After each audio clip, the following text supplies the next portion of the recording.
case for linear search occurs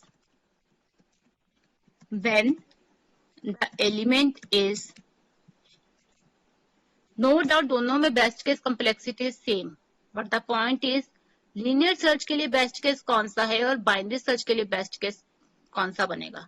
the best case for linear search algorithm occurs when the element is at first few positions.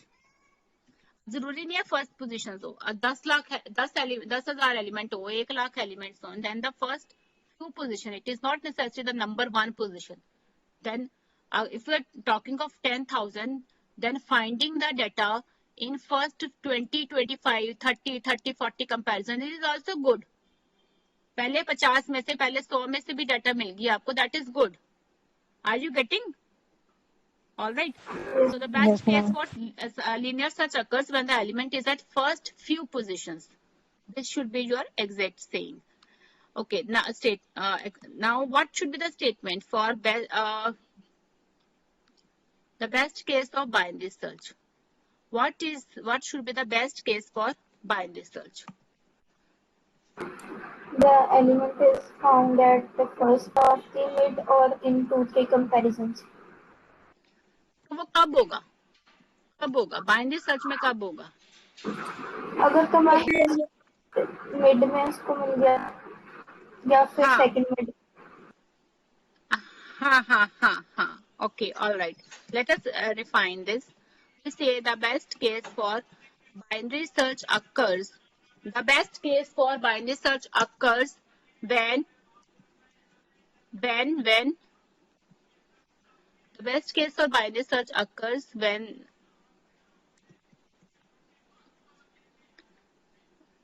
the element is one of the, एक ना stats में एक term होती है, जिन्होंने stats पढ़ा, central वाली value, median हम बोलते हैं ना.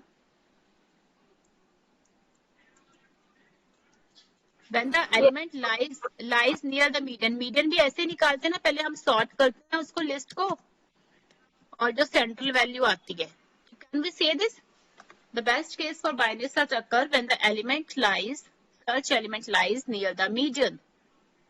Okay. मैम रिपीट कर दो एक बार ये वाला. देखो एक ना मैंने जब पे स्टैट्स वाली टर्म मीडियन चूज की है, इसका मतलब है कि अगर आपकी लिस्ट सॉर्टेड ऑर्डर में हो, असेंडिंग ऑर्डर में डाल दो आप, है ना, तो बीच वाली जो एलिमेंट है, जैसे हम कहें 100 से लेके 500 तक की लिस्ट है, values are existing from 100 to 500, तो मीडियन वाली वैल्यूज कौन सी आएंगी हमारे पास? वो 250 के आसपास वाली वैल्यूज. ठीक है. तो अगर आपका सर्च एलिमेंट मीडियन के आसपास है,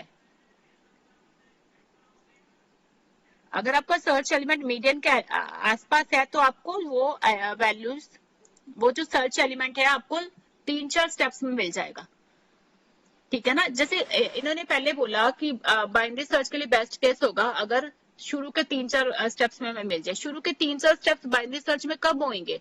अगर आपका सर्च एलिमेंट जो है मीडियन के आसपास है. अगर मैं कहूं आपके पास जो डाटा है उसमें 1000 से लेके 10,000 तक की वैल्यूज हैं, तो उसका मीडियन उसमें जल्दी कब मिलेगा? अगर आपका सर्च एलिमेंट मीडियन के पास होगा. हाँ, मीडियन के पास होगा, मतलब 5,000 से 6,000 के आसपास वाली वैल्यूज में होगा. ओके. ठीक है. या 4,000 से 6,000 के बीच में होगा, या 3,000 से 7,000 के बीच में होगा. मतलब इस तरह से आप उसको ब्रैकेट को इंक्रीज कर सकते हो, मतलब सेंट्रल वैल्यूज के आसपास रहेगा. ठीक है. मीडियन इज हाँ. Okay, all right, students. With this, we end our discussion now. So we have our topic. This topic was that comparing the performance of algorithms which have the same purpose, or comparing the performance of algorithms for the same kind of problem. So today we have seen the comparison of algorithms for searching. We have compared binary search and linear search. You can compare with hashing also. because hashing is also a search. Hashing is also a kind of search. So we will see the performance of hashing also, when hashing should be used. We will discuss it tomorrow. We will revise it tomorrow. And alongside, we will also see the comparison of different sorting algorithms. Again, the problem is of sorting. The end user is getting the sorting. हमारे पास sorting का result आ रहा है, हम sorting function लगा रहे हैं, हमारे पास sorting का result आ रहा है. All right. The point is that कि अलग अलग एल्गोरिदम्स हैं, वो कैसे परफॉर्म कर रहे हैं, हाउ दे, उनकी परफॉर्मेंस कैसे आप कंपेयर करोगे. There are so many algorithms which are performing sorting. Same problem के लिए there are so many algorithms. So we will see their performances, which one is better in which case, किस case में कौन सा लगना चाहिए. Alright, all these algorithms you have studied, you have done the methods, you know the methods कैसे sorting करनी है. नहीं याद है तो आप रिवाइज कर लेना. You have done this in previous semester also. Numericals अभी भी कर लेना, ठीक है. अब थोड़ी अंडरस्टैंडिंग लेनी है कंपैरिजंस के ऊपर, कैसे कंपेयर करना है उनको, ठीक है. रिविजन्स में हम इस पे फोकस करेंगे. Okay, all right, that is all for today. With this I am ending with the class. Thank you so much.